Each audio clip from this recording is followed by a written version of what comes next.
Hello बेटा, कैसे हैं आप लोग? ठीक है, सब लोग अपने अपने घरों में। बेटा आज हम लोग बायोलॉजी का पहला लेक्चर, फर्स्ट लेक्चर हम पढ़ने जा रहे हैं। ठीक है, तो बायोलॉजी में आपकी जो यूनिट फर्स्ट है, तो यूनिट फर्स्ट में आपका लाइफ प्रोसेस है। यूनिट फर्स्ट क्या है बेटा? आपकी लाइफ प्रोसेस की है। ठीक है, वो हम लोग चैप्टर स्टार्ट करेंगे। इस लाइफ प्रोसेस में आपको एक्चुअली पूरा जो पहली चीज़ तो ये समझ लीजिएगा कि लाइफ प्रोसेस का मतलब क्या है, हमें ये समझना पड़ेगा। ये लाइफ प्रोसेस में आपको कई सारे छोटे छोटे टॉपिक्स पढ़ाए जाएंगे, क्योंकि लाइफ प्रोसेस का मतलब है वो सारे प्रोसेस जो कि लाइफ के लिए ज़रूरी है, यानी कि सरवाइव करने के लिए ज़रूरी है। ठीक है, वो सारे प्रोसेस जो कि सरवाइव करने के लिए ज़रूरी हैं उसको बोलते हैं लाइफ प्रोसेस। तो वो सारे प्रोसेस क्या ज़रूरी हैं? आपको मालूम है खाना खाना ज़रूरी है। ठीक है, आपको मालूम है सांस लेना ज़रूरी है। आपको मालूम है ब्लड का सर्कुलेट होना ज़रूरी है बॉडी के अंदर। तो ये सारे टॉपिक्स लाइफ प्रोसेस में इंक्लूड किए गए हैं बेटा। ठीक है, जिसमें आपको सबसे पहले कौन सा टॉपिक पढ़ना होगा? आपको सबसे पहले पढ़ना होगा बेटा न्यूट्रिशन। सबसे पहले हमें क्या पढ़ना होगा बेटा? न्यूट्रिशन। तो पहली चीज तो ये कि आपको न्यूट्रिशन को समझना होगा कि न्यूट्रिशन है क्या। अगर आपसे न्यूट्रिशन पूछा जाए तो न्यूट्रिशन का मतलब ये होता है खाना खाना, खाने को पचाना। ये न्यूट्रिशन के बिना तो कोई सरवाइव नहीं कर सकता है। अगर हम लोग बेटा प्लांट की बात करते हैं तो आपको प्लांट में भी न्यूट्रिशन पढ़ना है। तो सोचने वाली बात है कि अगर हम लोग न्यूट्रिशन कहते हैं कि न्यूट्रिशन का मतलब है खाना खाना, खाने को पचाना, तो प्लांट्स तो खाना नहीं खाते हैं। तो प्लांट्स क्या करते हैं? प्लांट्स खाने को बनाते हैं। प्लांट्स क्या करते हैं? खाने को बनाते हैं। ठीक है, तो प्लांट का न्यूट्रिशन जो आप पढ़ेंगे उसमें प्लांट का फूड बनाने का प्रोसेस पढ़ना है आपको, जो कि क्या है? फोटोसिंथेसिस है। क्या है बेटा? फोटोसिंथेसिस है। ठीक, तो सबसे पहली चीज तो न्यूट्रिशन की डेफिनेशन पर ध्यान देना है। न्यूट्रिशन क्या है बेटा? न्यूट्रिशन एक प्रोसेस है। न्यूट्रिशन एक प्रोसेस है। किस चीज का प्रोसेस है? Process of intake. Process of intake. Intake का मतलब होता है खाना खाने का तरीका। कुछ लोग एनिमल्स जो है वो मुंह से खाना खाते हैं डायरेक्टली, ठीक है, हम लोग अपने हाथ से। तो ये इनटेक करने का प्रोसेस होता है। तो इनटेक कर लिया तो वो बॉडी के अंदर गया, अब उसका क्या होगा? यूज होगा। कैसे यूज होगा? वो सब चीज़ें। तो दो चीज़ें आपको याद रखनी है न्यूट्रिशन की डेफिनेशन, प्रोसेस ऑफ इनटेक और एज वेल एज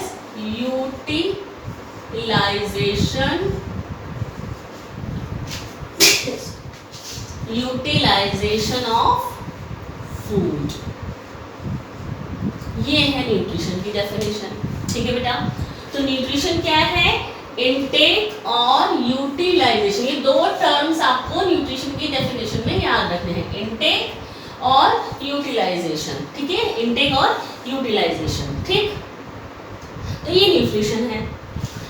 अब बेटा अगर हम न्यूट्रिशन के टाइप्स के बारे में पढ़ेंगे, न्यूट्रिशन के टाइप्स कौन कौन से होते हैं, क्योंकि हम लोग अभी मैंने आपको अभी ये बताया कि जो न्यूट्रिशन होता है वो न्यूट्रिशन प्लांट में भी होता है। और प्लांट का जो न्यूट्रिशन होता है, प्लांट का न्यूट्रिशन जो होता है वो खाना बनाने का होता है, खाना खाने का नहीं होता। तो प्लांट अपना फूड खुद बना रहे हैं, यानी कि ऑटोट्रॉफ कहलाएंगे। क्या कहलाएंगे? ऑटोट्रॉफ्स कहलाएंगे। तो प्लांट अपना फूड खुद बना रहे हैं, जिसको कहा जा रहा है ऑटोट्रॉफिक न्यूट्रिशन। प्लांट के अलावा बाकी सारे जो एनिमल्स हैं, केवल प्लांट ही अपना फूड बना पाते हैं, इसीलिए उनको ऑटोट्रॉफ कहते हैं। ये आपने पहले भी पढ़ा है बेटा कि प्लांट्स अपना फूड खुद बनाते हैं, इसीलिए उनको प्रोड्यूसर भी कहते हैं। पढ़ा है ना आपने पहले? प्लांट्स अपना फूड खुद बनाते हैं, इसीलिए उनको प्रोड्यूसर भी कहते हैं।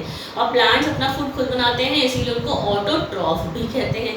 और बाकी प्लांट के अलावा जितने भी एनिमल्स हैं वो सब हेटरोट्रॉफ कहलाते हैं। तो हम लोग यहाँ पर बेटा, मैं इसको हटा रही हूँ न्यूट्रिशन की डेफिनेशन को, क्योंकि यहाँ पर मैं न्यूट्रिशन के टाइप्स का पूरा एक चार्ट बनाऊंगी। वो क्वेश्चन बनकर आता है बेटा 3 नंबर में, जिसमें न्यूट्रिशन की डेफिनेशन पूछी जाती है और न्यूट्रिशन के टाइप्स पूछे जाते हैं। तो न्यूट्रिशन के टाइप्स जब पूछे जाएंगे तो आपको क्या करना होगा, उसको फ्लो चार्ट के फॉर्म में पूरा चार्ट को बना देना होगा, ठीक है। बाकी उसमें आपको लिखने की कोई ज़रूरत नहीं होती है, चाहे वो 2 नंबर में आए या 3 नंबर में आए, ठीक है। तो हम लोग अब न्यूट्रिशन के टाइप्स पढ़ेंगे।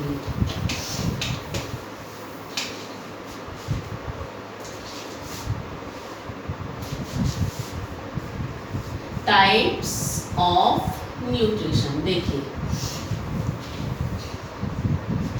2 टाइप का न्यूट्रिशन है। Number 1 autotrophic nutrition, autotrophic nutrition, ठीक है। और number 2 heterotrophic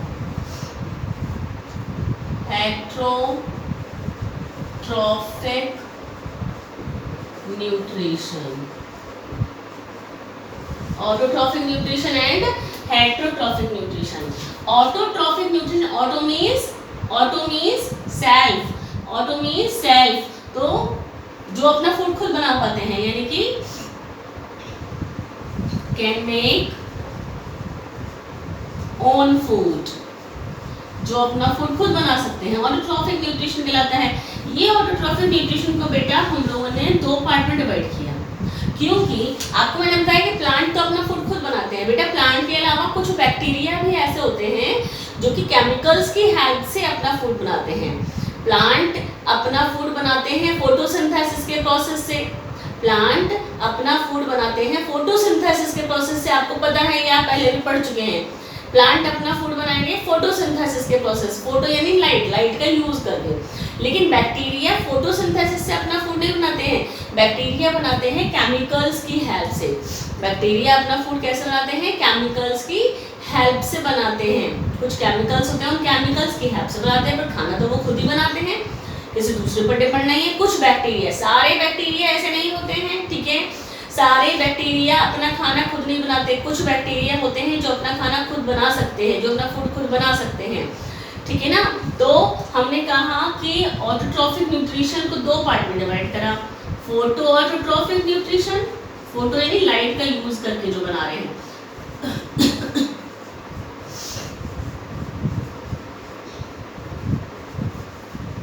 photo autotrophic nutrition, और कीमो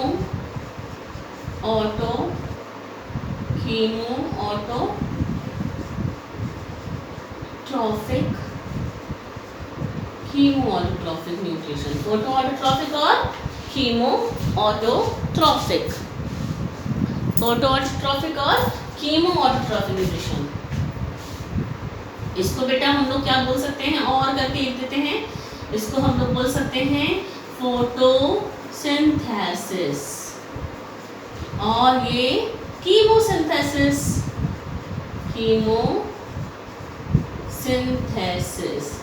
फोटोसिंथेसिस किसमें होगी, यहाँ हम लोग एग्जाम्पल भी साथ साथ लिखेंगे बेटा। ग्रीन प्लांट्स जो हैं वो फोटोसिंथेसिस करते हैं। यहाँ हम लोग कीमोसिंथेसिस में क्या लिखेंगे बेटा, बैक्टीरिया लिखेंगे, ठीक है। ये हुआ ऑटोट्रॉफिक न्यूट्रिशन का टाइप्स, ठीक है। ऑटोट्रॉफिक न्यूट्रिशन, कीमो ऑटोट्रॉफिक और फोटो ऑटोट्रॉफिक, ठीक है। एनसीईआरटी की बुक में कीमो ऑटोट्रॉफिक का एक लाइन लिखी हुई है, इसके लिए ये बताना पड़ता है क्योंकि ये कीमोसिंथेसिस का क्वेश्चन एक आध बार आया हुआ है, क्योंकि एनसीईआरटी के अंदर दिया हुआ, जो कुछ एनसीईआरटी के अंदर है वो तो आपको पढ़ना ही पढ़ना है बेटा।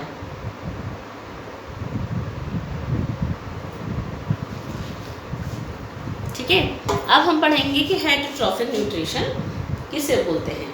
तो हेटेरोट्रॉफिक न्यूट्रिशन का मतलब होता है वो एनिमल्स जो दूसरों पर डिपेंड करते हैं, depends on other plants and animals. तो प्लांट्स और एनिमल्स पर जो डिपेंड रहते हैं वो कहलाते हैं हेटेरोट्रॉफिक हेटरोट्रॉफिक न्यूट्रिशन, हेटरोट्रॉफ्स कहलाते हैं, हेटरोट्रॉफिक न्यूट्रिशन कहते हैं उनको। ये बेटा कितने टाइप के होते हैं ये हम यहाँ लिखेंगे। हेटरोट्रॉफिक न्यूट्रिशन होता है 3 टाइप का। पहला होलोजोइक, होलोजोइक न्यूट्रिशन,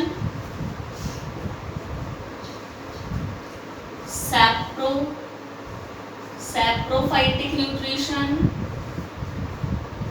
और तीसरा पैरासिटिक न्यूट्रिशन, पैरासिटिक न्यूट्रिशन।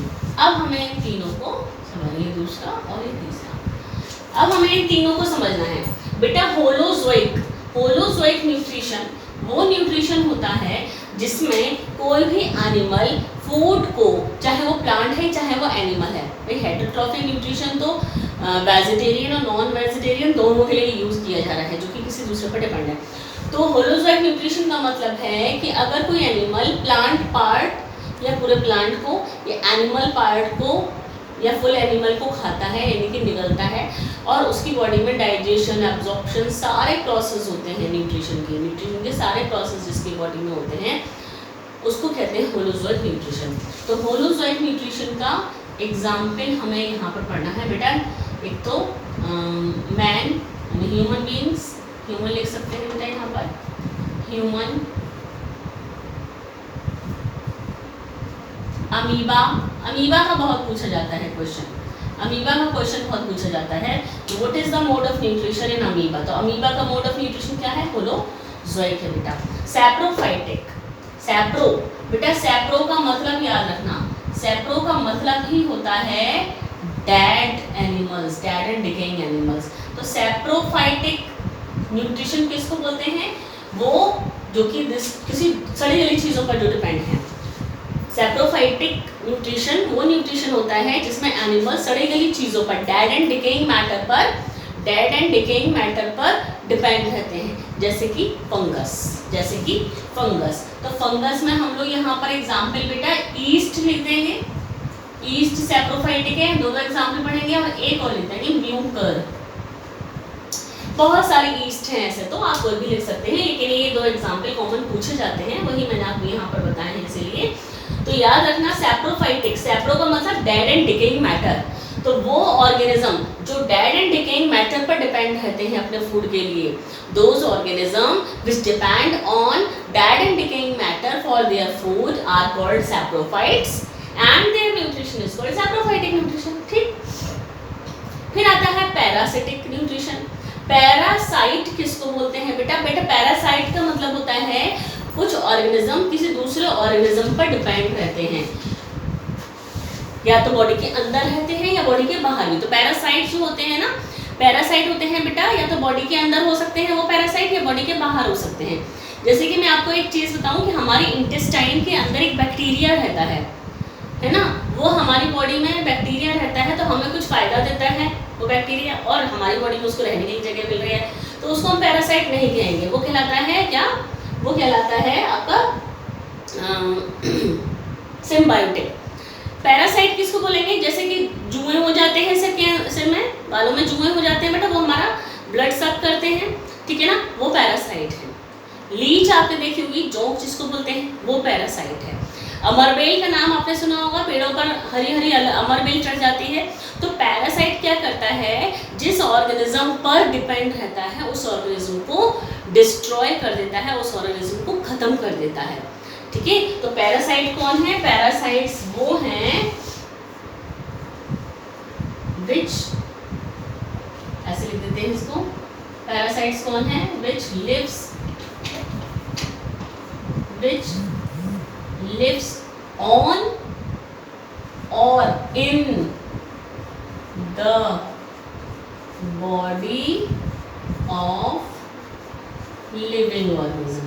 या तो ऑन यानी ऊपर रहेंगे बॉडी के, या बॉडी के अंदर रहेंगे, तो उनको पैरासाइट बोलते हैं, और उस ऑर्गेनिज्म को उनके न्यूट्रिशन को बोलते हैं पैरासिटिक न्यूट्रिशन। जैसे कि एग्जाम्पल हम लिख देंगे बेटा, अमरबेल, अमरबेल जिसको कि कसकटा कहते हैं, ये बहुत पूछा जाता है एग्जाम्पल, इंपॉर्टेंट एग्जाम्पल्स में से है ये।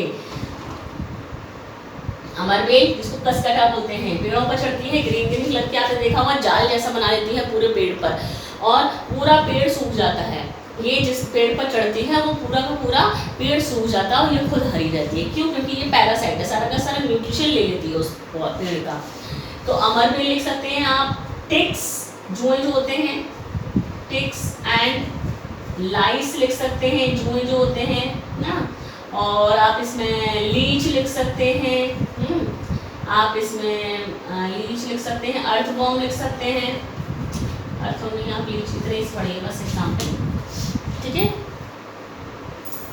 तो ये टोटल मिला के आपका एक फ्लो चार्ट बन गया ऑटोट्रॉफिक न्यूट्रिशन का। क्या बन गया? ये ऑटोट्रॉफिक न्यूट्रिशन का एक फ्लो चार्ट बन गया है बेटा, ठीक। अगर क्वेश्चन आता है टाइप्स ऑफ न्यूट्रिशन तो आपको इस पूरे चार्ट को लिख देना है, पूरे चार्ट को बना देना है, क्योंकि यहाँ पर सारे एग्जाम्पल भी दिए हुए हैं। इसके बारे में आपको लिखने की कोई ज़रूरत नहीं है, ठीक है बेटा, ठीक। ये हुआ हमारा टाइप्स ऑफ न्यूट्रिशन। क्या हुआ ये? टाइप्स ऑफ न्यूट्रिशन, ठीक है। चलिए अब हम लोग पढ़ेंगे प्लांट्स में कैसे न्यूट्रिशन होता है और उसको क्या बोलते हैं।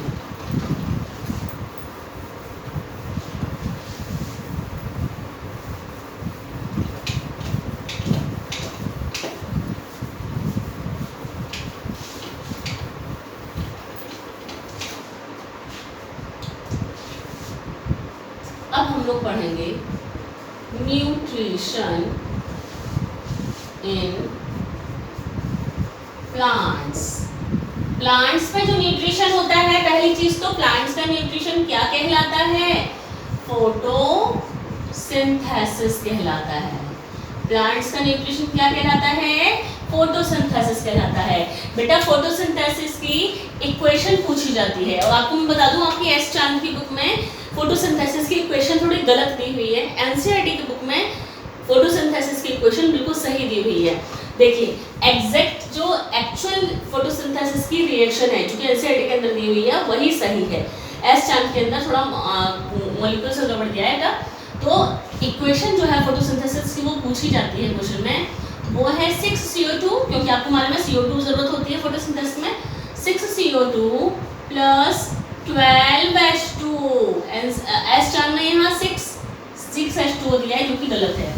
6CO2 plus 12H2O in the presence of sunlight and chlorophyll. In the presence of sunlight and chlorophyll क्या बनाएगा ये? ग्लूकोज बनाएगा। C6H12O6 क्या बन गया ये? ग्लूकोज बन गया। C6H12O6 प्लस 6O2, या पहले H2 लिखते हैं, प्लस 6H2O प्लस 6O2। ये है एग्जैक्ट इक्वेशन फोटोसिंथेसिस की, ठीक है। ये है फोटोसिंथेसिस की इक्वेशन। बेटा फोटोसिंथेसिस होती कहाँ पर है?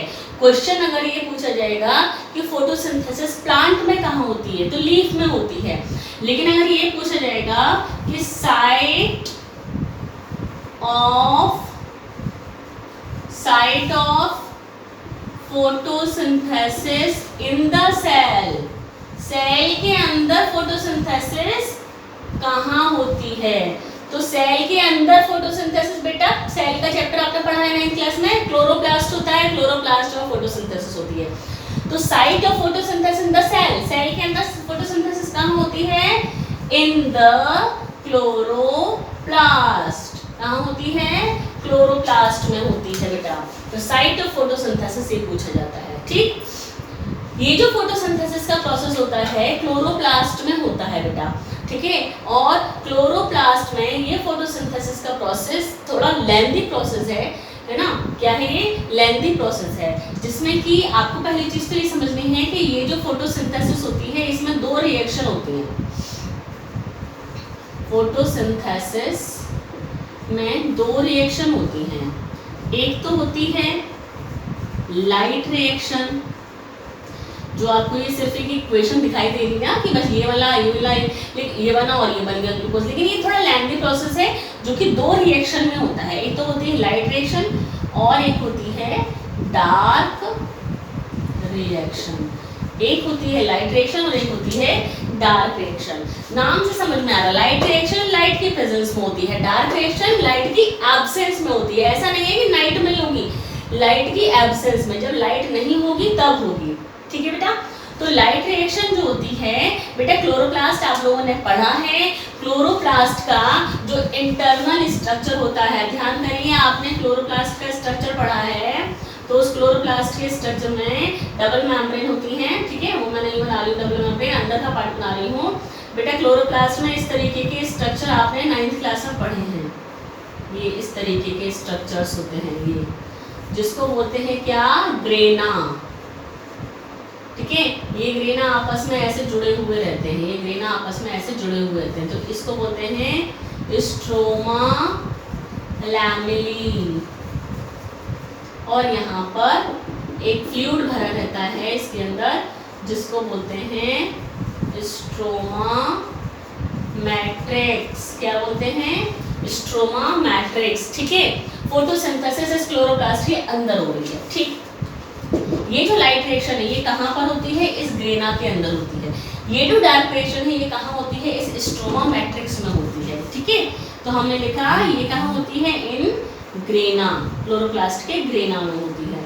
ये कहाँ होती है, इन द स्ट्रोमा। मैट्रिक्स लिखिए या कुछ लिख दीजिए, स्ट्रोमा लिख दीजिए, एक बात है, इन द स्ट्रोमा। ठीक है बेटा, लाइट रिएक्शन में क्या होता है बेटा, पहली चीज तो हम लोग ये आप टाइप समझ लीजिए, मैं इसको हटाऊंगी अभी, तब आपको बताऊंगी किस तरीके से ये प्रोसेस होता है। ठीक है, फोटोसिंथेसिस में लाइट रिएक्शन डार्क रिएक्शन होगी। लाइट रिएक्शन में क्या होता है, कुछ जैसे कि लाइट रिएक्शन में लाइट को ट्रैप किया जाता है, लाइट रिएक्शन में लाइट को ट्रैप किया जाता है। तो लाइट को ट्रैप कौन कर रहा है, क्लोरोफिल। क्लोरोफिल आपको मालूम है कि प्लांट्स ग्रीन क्यों दिखाई देते हैं, क्योंकि उनमें क्लोरोफिल होता है। बेटा क्लोरोफिल का काम होता है लाइट को ट्रैप करना, क्लोरोफिल का ही काम होता है लाइट को ट्रैप करना। ठीक है, अभी मैं सबके काम लिख दूंगी अलग अलग।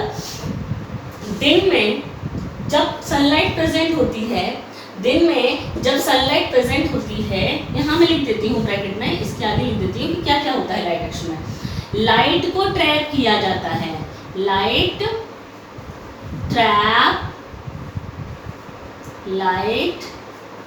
Trap bye chlorophyll. दिन में क्या हो रहा है, लाइट की प्रेजेंस में लाइट को ट्रैप किया जा रहा है, और लाइट की प्रेजेंस में ही बेटा स्टोमेटा ओपन होते हैं। स्टोमेटा ओपन होते हैं लाइट की प्रेजेंस में, और स्टोमेटा से CO2 एंटर होती है। इसका मतलब दिन में दो काम हो रहे हैं, लाइट की प्रेजेंस में दो काम हो रहे हैं। लाइट को ट्रैप किया जा रहा है, क्लोरोफिल ट्रैप कर रहा है लाइट को, दिन की क्लोरोफिल एब्जॉर्ब कर रहा है लाइट को, और दूसरा स्टोमेटा ओपन हो रहे हैं जिसकी वजह से CO2 उसके अंदर जा रही है।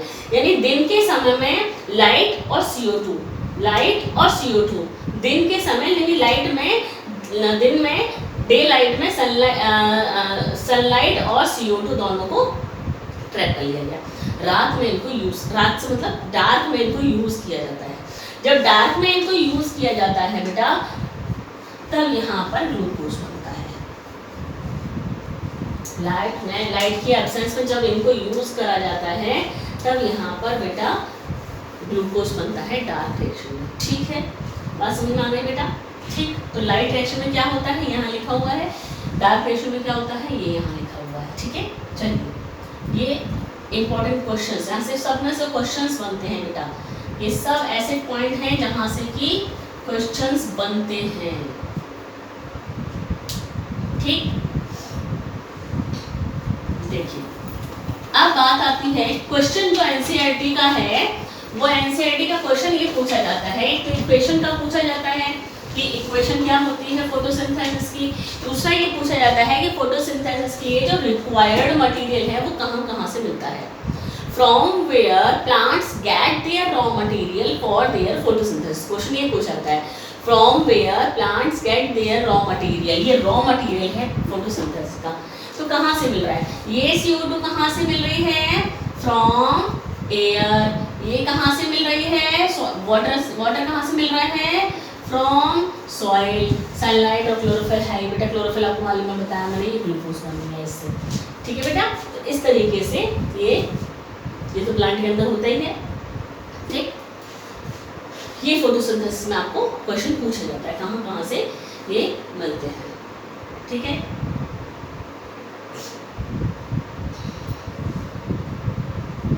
ठीक, तो अब हम आगे बढ़ते हैं। स्टेप्स, बहुत ही इंपॉर्टेंट क्वेश्चन है, important question. Steps of photosynthesis, steps of photosynthesis. Photosynthesis के स्टेप, पहला स्टेप, 3 स्टेप याद करने हैं आपको, 3 स्टेप ही होते हैं इसके। पहला स्टेप क्या होता है, सनलाइट को अब्सॉर्ब किया जाएगा, absorption of sunlight by chlorophyll, पहला स्टेप। दूसरा स्टेप होता है, अब इस सनलाइट को अब्सॉर्ब कर लिया गया, अब इस सनलाइट, आपको मालूम है एनर्जी का कन्वर्जन हो सकता है, लेकिन डिस्ट्रॉय नहीं किया जा सकता एनर्जी को। तो ये जो सोलर एनर्जी है सनलाइट की, तो इस सोलर एनर्जी को अब क्या किया जाएगा, केमिकल एनर्जी में कन्वर्ट किया जाएगा। दूसरा स्टेप होता है conversion of solar energy into chemical energy and splitting of water. Water की स्प्लिटिंग होती है, स्प्लिटिंग का मतलब ब्रेकडाउन, स्प्लिटिंग का मतलब ब्रेकडाउन होता है। Splitting of water into hydrogen and oxygen, hydrogen और ऑक्सीजन में डूब जाता है वाटर। ये काम दूसरा स्टेप। और तीसरा स्टेप तो बेटा ग्लूकोज बना लेता है, यानी कि रिडक्शन हुआ, reduction of CO2 to glucose.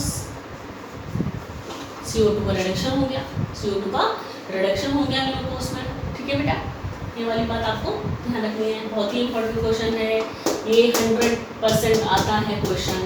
Steps of photosynthesis, यहाँ से क्वेश्चन बनकर आता है बेटा। तो ये हुए फोटोसिंथेसिस के स्टेप्स। क्या हुए ये, फोटोसिंथेसिस के स्टेप्स। ठीक है,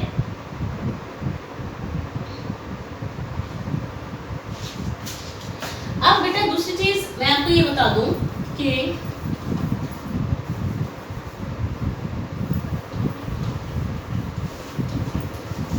ये जितने भी हमने रॉ मटेरियल लिखे हैं, है ना, ये जितने भी रॉ मटेरियल लिखे हैं, इनके लिए आपको एक्सपेरिमेंट ध्यान रखने पड़ेंगे बेटा। कुछ एक्सपेरिमेंट्स दिए हुए हैं जो कि क्वेश्चन बनकर आते हैं, कुछ एक्सपेरिमेंट्स दिए हुए हैं जो कि क्वेश्चन बनकर आते हैं।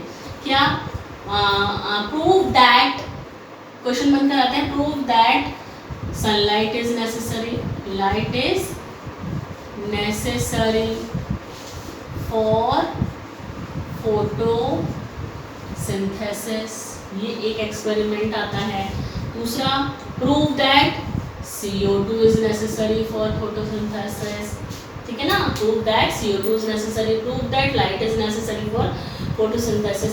ये क्वेश्चन इससे रिलेटेड आते हैं। ठीक है बेटा, और एक वो भी होता है, prove that chlorophyll is necessary for photosynthesis. ये 3 एक्सपेरिमेंट हैं जिनसे क्वेश्चन बनकर आता है।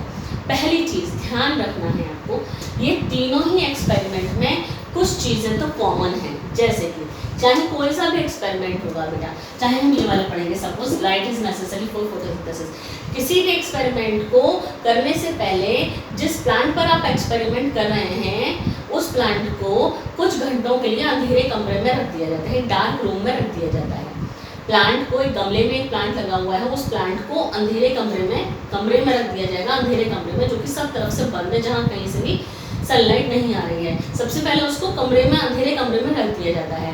क्यों रख दिया जाता है? क्योंकि उस प्लांट के अंदर जितना भी पहले से बना हुआ रिजर्व फूड होगा वो सब उतने दिन में वो यूज कर ले, क्योंकि हमें वो एक्सपेरिमेंट को प्रूव करना है। पहला स्टेप तो ये तीनों में ही सेम है, ठीक है। अगर अब हमको इसको लाइट वाला करना है कि लाइट इज नेसेसरी, तो ऑब्वियसली आपने जब उसको डार्क रूम में रख दिया है तो उस प्लांट को लाइट तो मिली नहीं, ठीक है, उस प्लांट को लाइट नहीं मिली। अब क्या करते हैं बेटा कि हम उस प्लांट को सनलाइट में लेकर आते हैं। तो आप बुक में एक्सपेरिमेंट देखेंगे जिसमें कि गमले में एक प्लांट लगा हुआ है और उसमें उसकी जो पत्ती है उसको आधा यूं करके यूं ढक दिया गया है, यूं करके यूं इसको आधा ढक दिया गया है, या तो एल्यूमिनियम फॉइल से या ब्लैक पेपर से ढक दिया गया, ब्लैक पेपर से इसको ढक दिया गया। तो आप देखिए इतना हिस्सा इसका खुला हुआ है, ये वाला हिस्सा इसका खुला हुआ है बेटा, और ये वाला हिस्सा ढका हुआ है। अब पहले तो आपने इसको पूरा का पूरा अंधेरे में रख दिया था, जितना इसका फूड था सब इसने यूज़ कर लिया था। फिर आपने इसके ऊपर एक स्ट्रिप लगा दी बीच में, इतना हिस्सा खुला हुआ है, इतना हिस्सा बंद है। सनलाइट में रख दिया आपने इसको, अब सनलाइट में रख दिया 4-5 घंटे के लिए। फिर आपने क्या करा, इस पत्ती को तोड़ा और इसमें से ब्लैक पेपर को हटा दिया। फिर क्या करते हैं कि इस पत्ती को यानी कि इस लीफ को बेटा एल्कोहल में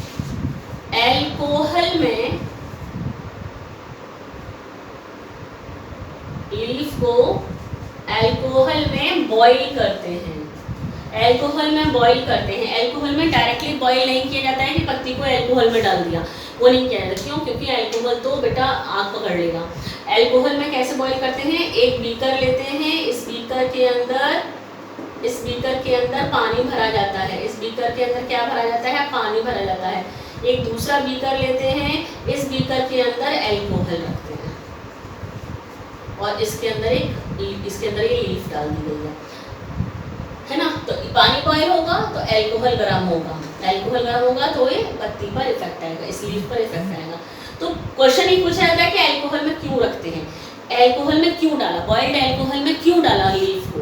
बॉइल्ड एल्कोहल में इसलिए डाला क्लोरोफिल को रिमूव करने के लिए, फॉर रिमूवल ऑफ क्लोरोफिल। क्यों डाला एल्कोहल में, फॉर रिमूवल ऑफ क्लोरोफिल। इस तरीके से जब क्लोरोफिल रिमूव कर दिया, क्लोरोफिल रिमूव करने के बाद में इस लीफ को निकाला, यहाँ से इस लीफ को यहाँ से निकाला, लीफ को निकाला तो आप देखिए लीफ का जो पार्ट इस तरीके से ढका हुआ था, जो पार्ट इस तरीके से ढका हुआ था, है ना। अब हम लोग क्या करते हैं, पहली चीज देख लीजिए, लीफ को बाहर निकाल दिया। अब हमें टेस्ट करना है स्टार्च का, क्योंकि फूड जो है जब बनता है तो ग्लूकोज के फॉर्म में बनता है, लेकिन जब ट्रांसपोर्ट होता है तो वो स्टार्च के फॉर्म में। तो हम लोग जब ये टेस्ट करते हैं कि फोटोसिंथेसिस हुई है या नहीं हुई है, तो उसके लिए स्टार्च का टेस्ट करते हैं। किस चीज़ का टेस्ट करते हैं, स्टार्च टेस्ट करते हैं। क्या करते हैं बेटा, स्टार्च टेस्ट करते हैं। किस चीज़ से करते हैं, आयोडीन से, फ्रॉम आयोडीन। आयोडीन जो होती है बेटा, आयोडीन, ये स्टार्च की टेस्ट ही है। तो जैसे ये लीफ है, ये वाली लीफ है ना, इस लीफ पर हमने यहाँ पर इतना हिस्सा तो ढका हुआ था भाई इसका, है ना, तो पूरे हिस्से पर यहाँ पर भी आयोडीन की ड्रॉप डाली गई, यहाँ पर भी आयोडीन की ड्रॉप डाली गई और यहाँ पर भी आयोडीन की ड्रॉप डाली गई। जब आयोडीन की ड्रॉप यहाँ डाली गई, बीच में जो हिस्सा ढका हुआ था वहाँ आयोडीन की ड्रॉप डाली गई, तो कोई ब्लू ब्लैक कलर नहीं आया, no blue black colour, no blue black colour. क्यों नहीं आया, क्योंकि यहाँ पर कोई फूड बना नहीं। ब्लू ब्लैक कलर आता है, आयोडीन अगर स्टार्च के साथ रिएक्शन करती है, आयोडीन स्टार्च के साथ रिएक्शन करती है तो हमेशा ब्लू ब्लैक कलर देगी। अगर लीफ ने फूड बनाया है तो वहाँ स्टार्च होगा, और अगर स्टार्च होगा तो आयोडीन ब्लू ब्लैक कलर देगी। ठीक है बेटा, तो यहाँ कोई ब्लू ब्लैक कलर नहीं आया, इसका मतलब यहाँ पर स्टार्च नहीं बना, लेकिन यहाँ पर ब्लू ब्लैक कलर हो गया, इसका ब्लू ब्लैक कलर हो गया इस लीफ का। इसका मतलब यहाँ पर स्टार्च बना था, क्योंकि यहाँ पर प्रॉपर सनलाइट मिली थी इस हिस्से को, लेकिन इस वाले हिस्से को प्रॉपर सनलाइट नहीं मिली थी, इसीलिए यहाँ पर नो स्टार्च, यहाँ पर स्टार्च नहीं बना था। ये प्रूव करता है, this experiment prove that light is necessary for photosynthesis. Same यही प्रोसेस बेटा क्लोरोफिल के लिए भी है, क्लोरोफिल के लिए भी। क्यों? क्योंकि यहाँ पर देखिए क्लोरोफिल को रिमूव कर दिया गया है, क्लोरोफिल नहीं था। आपको इस क्लोरोफिल वाले में क्या करना है, इस स्ट्रिप को नहीं लगाना है, बस इसको पत्ती को लीफ को ऐसे ही रहने देना, अंधेरे कमरे में रखना है, फिर उसको उठाकर पूरे पौधे को बाहर रख देना है, फिर उसकी पत्ती को तोड़ना है, एल्कोहल को रिमूव करना है इस तरीके से। अब एल्कोहल हो गया, सॉरी एल्कोहल में बॉईल करना है, एल्कोहल बॉईल करने से क्लोरोफिल रिमूव हो गया। क्लोरोफिल रिमूव हो गया, आपने उसको क्या करा, अब उसको स्टार्च टेस्ट करा, आपने देखा क्लोरोफिल बना ही नहीं है। क्लोरोफिल नहीं बना है इसका मतलब कि अब वो स्टार्च टेस्ट नहीं देगा, तो क्लोरोफिल वाला भी नहीं है। CO2 वाले के लिए क्या करते हैं बेटा, इस वाले एक्सपेरिमेंट के लिए क्या करते हैं, एक जार लेते हैं, इसमें प्लांट को रख देते हैं, बहुत इंपॉर्टेंट क्वेश्चन पूछा जाता है, और यहाँ पर एक प्लेट के अंदर KOH को रखा जाता है, पोटेशियम हाइड्रोक्साइड को रखा जाता है। क्वेश्चन ये पूछा जाता है कि KOH को क्यों, और इस जार को कर देते हैं ऊपर से बंद, बंद कर देते हैं इस जार को, ठीक है। क्वेश्चन ये पूछा जाता है कि ये KOH को क्यों रखा है यहाँ पर, ये KOH को इसीलिए रखा कि ये प्लांट जो CO2 इस जार के अंदर पहले से प्रेजेंट होगी, वो सारी की सारी CO2 ये KOH एब्जॉर्ब कर लेगा। जितनी भी इस जार के अंदर CO2 थी वो सब इस KOH ने एब्जॉर्ब की। KOH को क्यों रखा गया है, KOH को रखा गया इसलिए कि जैसे कि इस जार के अंदर जितनी भी CO2 थी वो सब इसको, ये सब एब्जॉर्ब हो जाए, इस KOH इसको एब्जॉर्ब करे, तो अब इस जार के अंदर कोई CO2 नहीं बची, ठीक है ना, कोई CO2 इसके अंदर नहीं बची है। अब आप इसको उठा के सनलाइट में रख दीजिए, वो प्लांट को निकाल कर आप सनलाइट में रख दीजिए, और फिर पूरा यही वाला टेस्ट करेंगे, एल्कोहल में डालेंगे, क्लोरोफिल रिमूव करेंगे, स्टार्च टेस्ट करेंगे, तो आप देखेंगे स्टार्च टेस्ट नहीं आएगा। क्यों नहीं आएगा, क्योंकि CO2 नहीं थी, इस प्लांट ने फूड नहीं बना पाया। That proves that CO2 is necessary for photosynthesis. ये एक्सपेरिमेंट पूछेगा, ये एक्सपेरिमेंट बेटा पूछे जाते हैं, ठीक है, ठीक।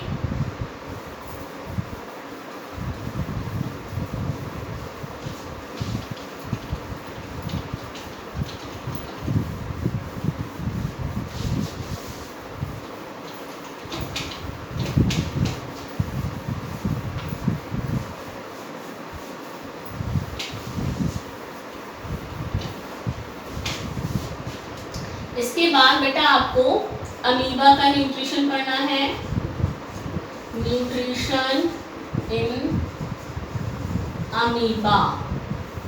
बेटा न्यूट्रिशन जो अमीबा में होलोजोइक न्यूट्रिशन होता है, तो न्यूट्रिशन के 5 स्टेप्स, न्यूट्रिशन के 5 स्टेप्स याद रखना। कौन से, पहला इंजेशन, इंजेशन का मतलब होता है फूड को इनटेक करना। दूसरा डाइजेशन, जानते हैं आप लोग डाइजेशन एंजाइम्स की हेल्प से होता है। तीसरा एब्जॉर्प्शन, क्या, एब्जॉर्प्शन। और फोर्थ होता है एसिमिलेशन, एसिमिलेशन। और फिफ्थ होता है क्या, फिफ्थ होता है बेटा ईजेशन। क्या होता है, ईजेशन। ये पांचों स्टेप जिस एनिमल के अंदर होते हैं उसको होलोजोइक न्यूट्रिशन कहते हैं। अमीबा में कैसा न्यूट्रिशन होता है, होलोजोइक न्यूट्रिशन होता है। ये डायग्रामेटिक क्वेश्चन इसका बहुत पूछा जाता है। देखिए ये अमीबा है जिसका कि शेप इरेगुलर होता है, ये इसका न्यूक्लियस है, इसके पास ये फूड मटेरियल आया, ये इसका फूड आया। जैसे ही इसका ये फूड आया तो इसने अपने सीडोपोडिया से इस फूड को बिल्कुल ये कवर कर लिया। देखिए ये फूड यहाँ पर आ गया, ठीक है ना। धीरे धीरे करके ये फूड इसकी सेल मेम्ब्रेन के पास आता है, और सेल मेम्ब्रेन के पास आने के बाद ये फूड इसके अंदर, ये इसका न्यूक्लियस है, और ये फूड इसके अंदर पहुँच गया। फूड अंदर पहुँच गया तो इसने अपने उस फूड के ऊपर क्या बना लिया, एक वैक्यूल बना लिया, जिसको कहते हैं फूड वैक्यूल। ये फूड वैक्यूल बेटा बिल्कुल वैसे ही काम करता है जैसे हमारी बॉडी में स्टमक करता है, यानी कि इस फूड वैक्यूल के अंदर एंजाइम्स भरे हुए हैं जो कि इस फूड का डाइजेशन करेंगे। फूड डाइजेस्ट हो जाएगा, फूड का क्या हो जाएगा, डाइजेशन हो जाएगा, और इसके अंदर जो साइटोप्लाज्म है वो इस डाइजेस्टेड फूड को एब्जॉर्ब कर लेगा, और जितना भी अनडाइजेस्टेड फूड होगा वो अनडाइजेस्टेड फूड जिस तरीके से फूड अंदर गया था उसी तरीके से अनडाइजेस्टेड फूड बाहर आ जाएगा। ये क्या है, इजेस्टेड, इजेस्टेड फूड, यानी कि बाहर आया हुआ फूड। Food, undigested food. ठीक है बेटा, ये डायग्रामेटिक क्वेश्चन पूछा जाता है जो कि अमीबा के न्यूट्रिशन का है। इस तरीके से इसने अपने सीडोपोडिया को फोल्ड करा, फूड को यहाँ फंसाया और फिर उसको सेल मेम्ब्रेन से अंदर ले लिया, फूड वैक्यूल बन गया, फूड वैक्यूल ने डाइजेशन कर दिया और डाइजेशन के बाद में अनडाइजेस्टेड फूड अब्जॉर्ब हो गया, एसिमिलेशन हो जाएगा बाद में और इजेशन हो गया अनडाइजेस्टेड फूड का। ठीक है बेटा, इंजेशन का मतलब याद करना, फूड को इनटेक करना। डाइजेशन का मतलब एंजाइम्स के थ्रू फूड का डाइजेशन करना। ठीक है, अब्जॉर्प्शन आप जानते हैं, फूड का अब्जॉर्ब हो जाना, डाइजेस्टेड फूड का अब्जॉर्ब हो जाना। एसिमिलेशन का मतलब होता है एसिमिलेशन का मतलब होता है यूटिलाइजेशन। एसिमिलेशन का मतलब यूटिलाइजेशन और इजेशन का मतलब होता है रिमूवल ऑफ अनडाइजेस्टेड फूड। ठीक है बेटा, तो ये 5 स्टेप याद रखने हैं और यही 5 स्टेप बेटा न्यूट्रिशन के अमीबा में भी होते हैं। ठीक है, अब इसके बाद हम लोगों को ह्यूमन का न्यूट्रिशन पढ़ना है बेटा। ह्यूमन बीइंग्स का न्यूट्रिशन इसके बाद आपको पढ़ना है, जिसमें सारे एंजाइम्स के बारे में भी पढ़ना है। ठीक है, वो हम लोग नेक्स्ट लेक्चर में